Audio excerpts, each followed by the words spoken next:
আসসালামু আলাইকুম প্রিয় দর্শক, অন্নমঞ্চের আলাপচারিতায় আপনাদের সকলকে আমন্ত্রণ জানাচ্ছি। গতকাল রাতে ডক্টর জয়শঙ্কর ঢাকা থেকে ফিরে এসে দেখা করেন প্রধানমন্ত্রী শেখ হাসিনার সঙ্গে। ঢাকার আলোচনার বিস্তারিত তার আগে আমাদের প্রধানমন্ত্রী নরেন্দ্র মোদীর সঙ্গে তার বৈঠক হয়েছে প্রায় 2-2.5 ঘন্টা বৈঠকের পর। তারপর রাতে তিনি যান শেখ হাসিনার সঙ্গে দেখা করতে। শেখ হাসিনার সঙ্গে দেখা করে তিনি ঢাকার সফরের আদ্যপ্রান্ত তিনি বলেন এবং কূটনৈতিক যত বিষয়গুলো আছে তাতে যা তার মনে হয়েছে যে এটা হতে পারে, ওটা হতে পারে, এটা ভাবছে, ও ওটা ভাবছে, এইগুলো নিয়ে খুঁটিনাটি বিষয় নিয়ে আলোচনা করেন। এখন শেখ হাসিনা তিনি আমার ভিডিও দেখেন, তিনি বলেছেন আপনি নাকি বেয়াদব, আস্ত বেয়াদব। উনি বলেছেন যে আমি তো শুনিনি। মানে হ্যাঁ, উনি বলেছেন, আমাদের ডক্টর ইউনূস তিনি বলেছেন আপনি আস্ত বেয়াদব। তখন জয়শঙ্কর মুচকি হাসেন। সেখানে শেখ হাসিনাও মুচকি হেসে বলেন দেশে ফিরি দেখাবো কে বেয়াদব, পালাতে পারবে না। সে তো জয়শঙ্কর তারপর আর কোনো কথা বলেননি। জয়শঙ্কর সমস্ত কথাবার্তা সেরে বেরিয়ে এসছেন। তিনি স্বল্প কথার মানুষ, কাজের কথা ছাড়া তিনি একটা কথা বলেন না। তিনি বেরিয়ে এসছেন। তবে যেটুকু তিনি বলেছেন যে ঢাকার মানুষকে, আমার দলের মানুষকে আশ্বস্ত করতে আমি খুব শীঘ্রই একটা দেবো, ভাষণ দেব, জাতির উদ্দেশ্যে ভাষণ দেব। আমার দেশের জনতা, আমার যারা সমর্থক, যারা আওয়ামী লীগ কর্মী, আমি তাদেরকে আমি আশ্বাস করে দেব যে আমি যত শীঘ্র সম্ভব আমি ঢাকা ফিরছি, এবং সেটা যে কোনো দিন হতে পারে। যে কোনো দিন মানে যে কোনো দিন। এখন যে কোনো দিন বলতে উনি কি বলতে চাইছেন, মানে কতটুকু মানে মানে তিনি আস্থার সঙ্গে বলছেন সেটা উনিই বলতে পারবেন, আমি তো বলতে পারবো না। নিশ্চয়ই তার কাছে কোনো খবর আছে, সরকারি পর্যায়ে কোনো খবর আছে, যেটা আমরা কেউ জানতে পারছি না এবং আমরা জানতেও পারবো না। যেমন পাকিস্তান অ্যাটাকের সময় আমরা জানতে পারিনি, শেখ হাসিনা যাওয়ার সময়ও কিন্তু আমরা জানতে পারবো না। হঠাৎ দেখবেন উনি ঢাকা বিমানবন্দরে নেমে পড়েছেন। এখন তার প্রাথমিক কাজকর্মগুলো এখন চলছে, কূটনৈতিক কাজকর্মগুলো। এই যে আমাদের জয়শঙ্করজি ওখানে গেলেন, জয়শঙ্করজি তো এমনি এমনি যাননি। একটা শোক বার্তা আমাদের রাষ্ট্রদূত মারফত পাঠিয়ে দেওয়া যেত, অথবা আমাদের কোনো একটা বিদেশ দপ্তরের প্রতিমন্ত্রী তিনিও গিয়ে হাজির হয়ে তিনি শেষকৃত্যের তার উপস্থিত হতেন। দেখুন, এরা এই যে খালেদা জিয়া ম্যাডাম মারা গেলেন, তারেক রহমান যে মাতৃহারা হলেন, মা চলে যাওয়া মানে পৃথিবী চলে যাওয়া, তার বিষয়ে কোনো সমালোচনা চলে না। তিনি 3 বারের প্রধানমন্ত্রী ছিলেন। সব মানুষ খারাপ ভালো, সব মানুষই বেরোয়, তারও কিছু খারাপ ভালো আছে, কিন্তু সেটা এখন আলোচনা করার বিষয় নয়। তারেক রহমানের কাছে পৃথিবী শূন্য হয়ে গেছে। বাবা তো অনেকদিন আগেই হারিয়েছেন, এবার আকাশ জুড়ে তার ছিল মা, সেই মা তিনি হারালেন। সেখানে দাঁত বের করে এই সমস্ত লোকজন কিছু ওই যে হলে ছিল, আসিফ নজরুল ফজরুল, এরা হাসতে হাসতে এসে যেভাবে হ্যান্ডশেক করলেন, সেটা নিয়েও কিন্তু অসন্তোষ প্রকাশ করেছেন আমাদের ডক্টর জয়শঙ্কর। তিনি বলছেন একটা ভাবগম্ভীর পরিবেশে, একটা শোকার্ত পরিবেশে এরকম দাঁত বার করে যারা হাসতে হাসতে এসে যারা একটুখানি হাত মেলানোর জন্য ঘেঁষাঘেঁষি করেন, গা ঘেঁষাঘেঁষি করেন, তারা কতটুকু মানুষের পর্যায়ে পড়েন সে ব্যাপারে আমার যথেষ্ট সন্দেহ আছে। কিন্তু শেখ হাসিনাকে বলেছেন এটা, শেখ হাসিনাও একমত। যে না, এটা যেটা হয়েছে অত্যন্ত খারাপ হয়েছে, ওনার মৃত্যু অত্যন্ত দুঃখজনক, এবং ওখানে যারা উপস্থিত ছিলেন তাদের যে আচরণ, সে আচরণও ঠিক বলে মনে হয়নি আমি যা খবর পেয়েছি। তারপর তো আপনি নিজে মুখে আমায় বলছেন। তো এই যে আপনাদের পররাষ্ট্র উপদেষ্টা তৌহিদ হোসেন, তিনি বলছেন এটা কোনো কূটনৈতিক বিষয় নয়। আরে মশাই, কূটনৈতিক বিষয় কোনটা নয়? কূটনৈতিক বিষয় তো এটা যে একটা কূটনীতিক আর একটা অন্যজনের সঙ্গে মিলছে যখন, তখন কতটা তিনি আগ্রহের সঙ্গে মিলছেন, তাদের বডি ল্যাঙ্গুয়েজটা গোনা হয়। কে জোরে করমর্দন করলেন, কে শুধু হাত মেলালেন, কে বুকে জড়িয়ে ধরলেন, কার দিকে টেরা চোখে তাকালেন, কাকে দেখে মুচকি হাসলেন, কাকে ওভারলুক করলেন, সব কিন্তু কূটনীতিতে সব কিন্তু গোনা হয়। কত মিনিট আলোচনা করেছেন, কত মিনিট হ্যান্ডশেক করেছেন, কতবার গলায় জড়িয়েছেন, কতবার নিজের সঙ্গে সেলফি তুলেছেন। যেমন আমাদের ইতালির প্রধানমন্ত্রী, তিনি জর্জিয়া মেলোনি, তিনি প্রধানমন্ত্রী মোদির সঙ্গে তিনি সেলফি তুলে একেবারে পুরো টিকটক মাতিয়ে দিয়েছেন। কয়েক মিলিয়ন মিলিয়ন মিলিয়ন ভিউজ হয়েছে তার। তো যাই হোক, তো ওই হ্যালো হ্যালো মেলোডি, যেখানে উনি বলছেন হ্যালো মেলোডি, মানে মেলোনির মেলো আর মোদির মেলোডি। তো যাই হোক, এইগুলো মাপা হয়। তো এখানে কূটনীতির বাইরে কিচ্ছু হয় না, সব কূটনৈতিক বিষয়। আপনি যদি কূটনৈতিক ব্যাপারগুলো এড়িয়ে যেতে চান, সেটা আলাদা ব্যাপার, কারণ সেটা আপনার ব্যর্থতা। আপনি পররাষ্ট্র উপদেষ্টা হয়ে আপনি এখনো কিছু করতে পারেননি, তার জন্য গতকালকে ইউনূস আপনাকে ব্যাপক ঝাড় দিয়েছে।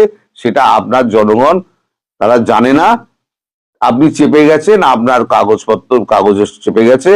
এখন আর ওই ডাস্টবিন শফিককে তো দেখা যায় না, তিনি কোথায় যে ডুব মেরেছেন তাকে এখন খুঁজে পাওয়া যাচ্ছে না। ব্যাপারটা কি হলো বুঝতে পারছি না। তো যাই হোক, এখন এই আমাদের তৌহিদ হোসেনকে ডক্টর ইউনূস বলেছেন যে আপনি একটা অপদার্থ, আপনার দ্বারা কিছু হবে না। এই খলিলুর রহমান, সেই যে একটা বিমস্টেকে আমাদের একটা বৈঠকের ব্যবস্থা করেছিলেন, তারপর থেকে আপনার দ্বারা কোনো কাজই সম্পন্ন হয়নি। আপনি কেন ওই পদে আছেন, আমার তো এই নিয়ে নানান মনে প্রশ্ন জাগে বলে ব্যাপক ঝাড় দিয়েছেন তৌহিদ হোসেনকে। তৌহিদ হোসেন তারপরেতে একদম মাথা নিচু করে বেরিয়ে গেছেন। এগুলো তো আপনারা তো জানবেন না। তো সব থেকে ইন্টারেস্টিং হচ্ছে জামাত, এত ভারত বিরোধিতা, এত ভারত বিরোধিতা, সবকিছুর মধ্যে কিন্তু ভারত বিরোধিতা খুঁজে বেড়ান। যা কিছু করছেন সব হচ্ছে ভারত বিরোধিতা। তো কালকে জামাতের আমির বলেছেন এখন ডিরেক্টলি ভারত বিরোধিতা কিছু করা যাবে না। যে কথা জামাত বলেছেন নেতা আমির যে কথা বলেছেন শফিকুর রহমান, সেই একই কথা বলেছেন তারেক রহমান। কালকে তারেক রহমানের কাছে শোক জানাতে গিয়েছিলেন আপনাদের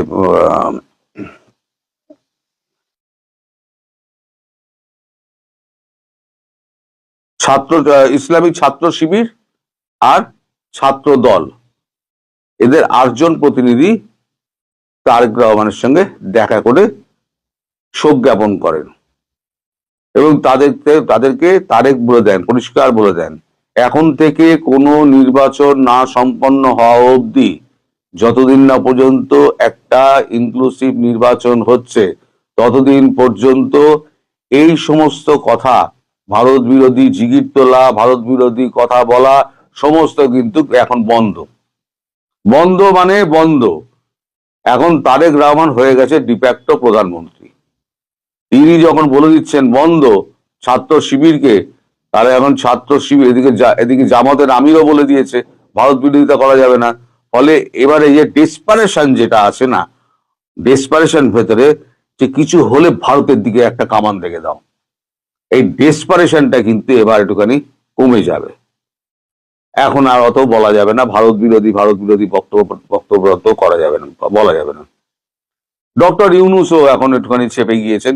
ডক্টর ইউনূস আপনি যে এত ভারত বিরোধিতা করলেন, এত আপনি মোদী সাহেবকে এত গালাগালি করলেন, আপনার তো কাজই ছিল হচ্ছে ভারত বিরোধিতা। অথচ আপনার নামে যখন ওই ফ্রান্সের ইলিয়াস, আমি ইলিয়াসের সুখ্যাতি করছি না মোটে, সে একটা দেশদ্রোহী, তো ইলিয়াস যখন আপনাকে গালাগাল করলো তখন কিন্তু আপনি তার চ্যানেল ফ্যানেল সমস্ত কিছু করে তাকে একদম বিকারি করে দিলেন। তার মানে আপনি সমালোচনা শুনতে পারেন না। তাহলে এবার বুঝে দেখুন, সারা বিশ্ব থেকে যে সমস্ত ইসলামিক দলগুলো আপনাদের রয়েছে, আপনার তাবরের যে কোয়ার্টারের লোকেরা রয়েছে, তারা যেভাবে মোদিজিকে আক্রমণ করে এবং ডিপ স্টেট যেভাবে খেলাধুলো করে, এ তো ফুটবল খেলা হয়, সেখানে নরেন্দ্র মোদীর ধৈর্য কতটা। এবং আমাদের দেশের মধ্যে যারা নরেন্দ্র মোদীকে গালাগাল করেন তিনি কিন্তু কিছু বলেন না, তার ধৈর্য এতটাই। কিন্তু যদি আপনি ভারত বা আমাদের ভারতবর্ষের কোন ভারতবাসী যদি ভারতবর্ষের বিরুদ্ধে বলে, তাহলে তার থেকে খারাপ আর কেউ নেই। নরেন্দ্র মোদীকে আপনি বলতে পারেন, যা খুশি বলতে পারেন, ব্যক্তি নরেন্দ্র মোদী, কিন্তু ভারত মাকে কিছু বলতে পারবেন না। এখন মানুষের মধ্যে এই যে আমাদের একটা দেশাত্মবোধ করে তুলেছে।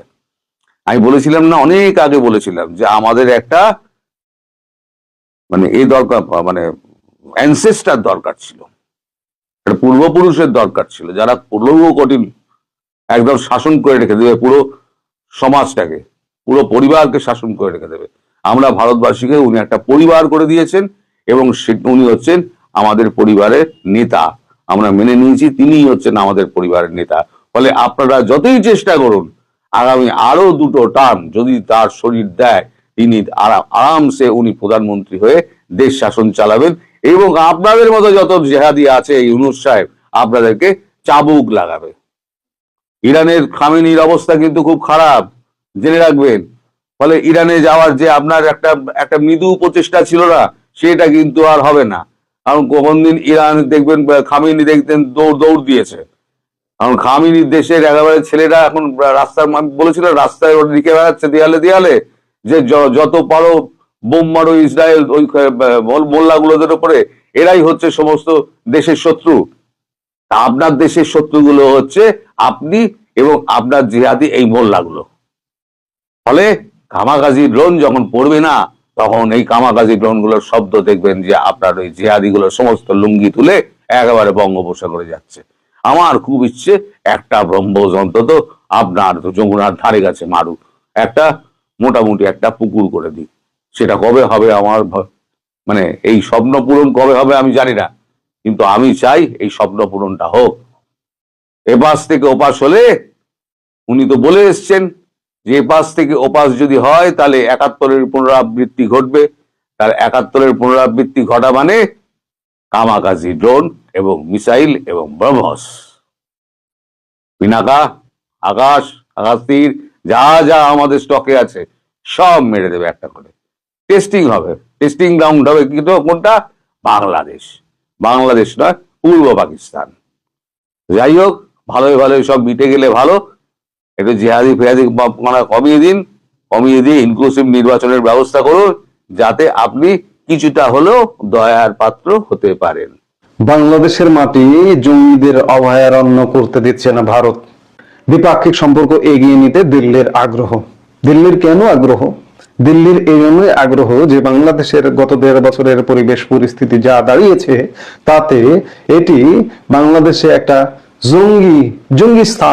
জঙ্গি স্থান করবার একটা সব প্রচেষ্টা চলমান। এখানে প্রধান কেন্দ্র ভূমিকায় আছে পাকিস্তান, তুর্কি এবং আরো অন্যান্য শক্তি। কিন্তু আজকে যদি বাংলাদেশ জঙ্গি স্থানে পরিণত হয়, তাহলে সেটি ভারতের জন্য যথেষ্ট উদ্বেগের কারণ, উৎকণ্ঠার কারণ। ভারতের অভ্যন্তরে যেমন এ ব্যাপারে সতর্কতা আছে, আন্তর্জাতিকভাবেও সতর্কতা আছে। এই জন্যই ভারত অন্ততপক্ষে বাংলাদেশের মাটি ছেড়ে দিতে আগ্রহী নয়, এবং সেই ছেড়ে দেওয়ার সুযোগে কেউ এখানে ফায়দা হাসিল করুক সেটি ভারত কোনোভাবেই করছে না বা ছেড়ে দিচ্ছে না। সেটি সাম্প্রতিক, বিশেষ করে বিএনপি চেয়ারপারসন বেগম খালেদা জিয়ার মৃত্যু পরবর্তী ঘটনায় আরো বেশি স্পষ্ট হয়ে উঠেছে। প্রায় 4 বছর বিরতির পর ভারতের প্রতিরক্ষা মন্ত্রী রাজনাথ সিং গতকাল বৃহস্পতিবার দুপুরে দিল্লিতে বাংলাদেশ হাই কমিশনে গিয়েছিলেন। তিনি বাংলাদেশ মিশনে গিয়ে সাবেক প্রধানমন্ত্রী ও বিএনপির চেয়ারপারসন বেগম খালেদা জিয়ার প্রতি শেষ শ্রদ্ধা জানিয়ে লিখেছেন, ভারতের সাথে বাংলাদেশের সম্পর্ক জোরদারে গুরুত্বপূর্ণ অবদান রেখে গেছেন সাবেক প্রধানমন্ত্রী বেগম খালেদা জিয়া। তার এই উল্লেখযোগ্য অবদান সব সময় স্মরণ করা হবে। রাজনাথ সিং তার এক্স হ্যান্ডেলে শোক বইতে সই করার পর এ তথ্য জানিয়েছেন। গত 2 দিনে ভারতের পররাষ্ট্রমন্ত্রী এস জয়শঙ্করের সংক্ষিপ্ত ঢাকা সফর আর প্রতিরক্ষা মন্ত্রী রাজনাথ সিং এর বাংলাদেশ মিশনে যাওয়াটা নিঃসন্দেহে তাৎপর্যপূর্ণ হিসেবে দেখা হচ্ছে। 2024 সালের 5 আগস্টের গণ অভ্যুত্থানে আওয়ামী লীগ সরকারের পতনের পর এবং শেখ হাসিনার ভারতে চলে যাওয়ার পর থেকে দুই দেশের সম্পর্কের অবনতি হতে থাকে। আর 2025 সালের ডিসেম্বরের দ্বিতীয়ার্ধে দুই দেশের কূটনীতিকদের পাল্টাপাল্টি তলবের ঘটনায় নতুন করে সংকট তৈরি হয়।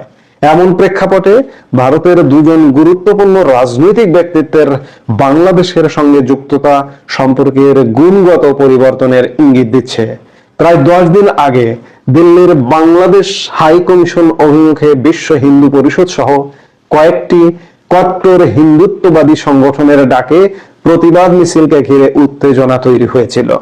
গত 23শে ডিসেম্বরের ওই প্রতিবাদ মিছিলের আগে 20 ডিসেম্বর রাতে একদল বিক্ষোভকারী বাংলাদেশ হাই কমিশন কমপ্লেক্সে অবস্থিত হাই কমিশনারের বাসার উল্টো দিকে বাংলাদেশ বিরোধী স্লোগান দিয়েছিল।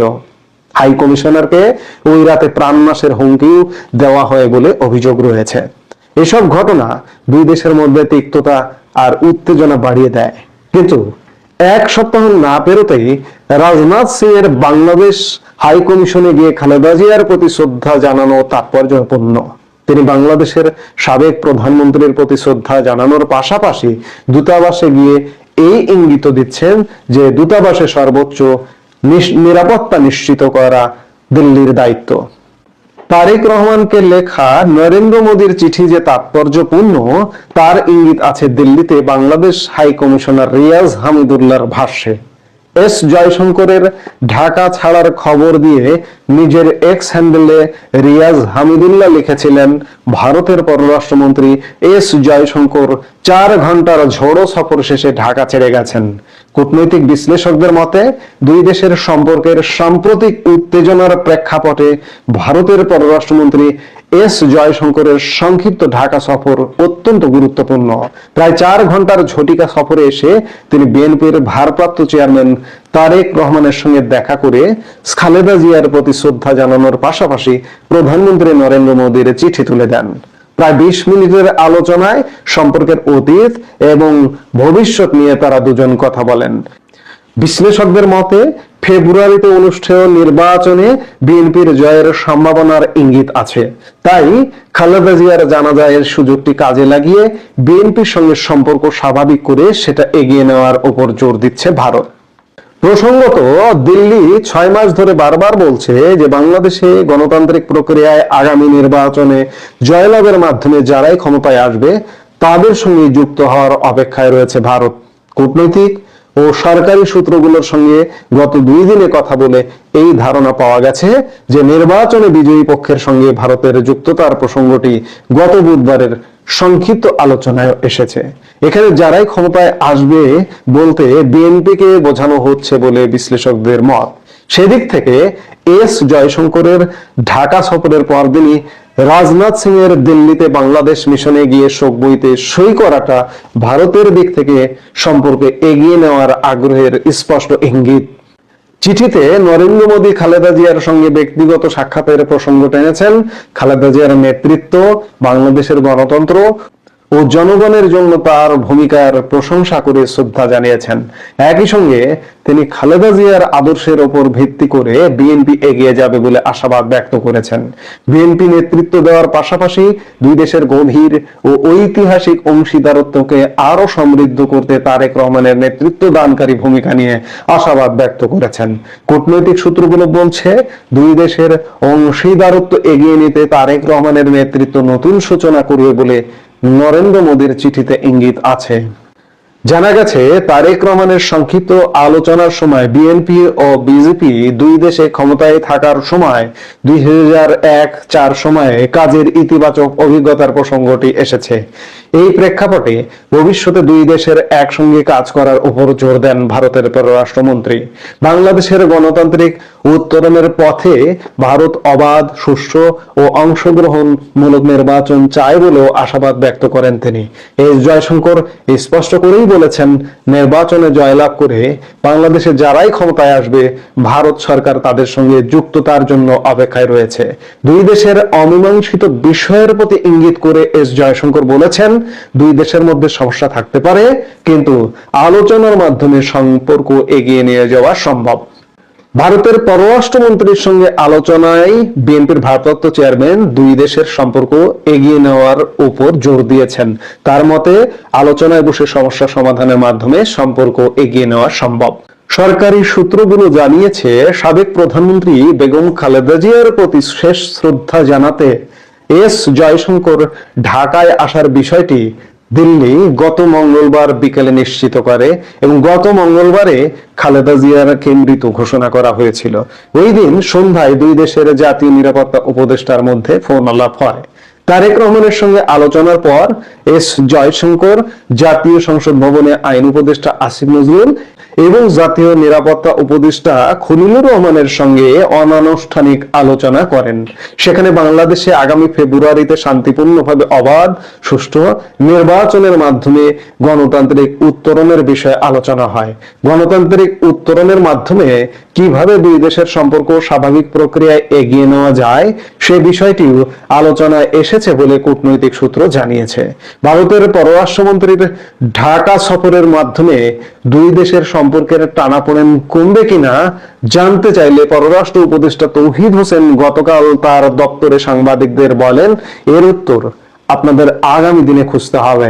আগামী দিনগুলোতে আপনারা দেখবেন যে কি হয়। আমরা সেই দেখবার জন্য অপেক্ষা করছি আগামী দিনে আসলে কি হয়।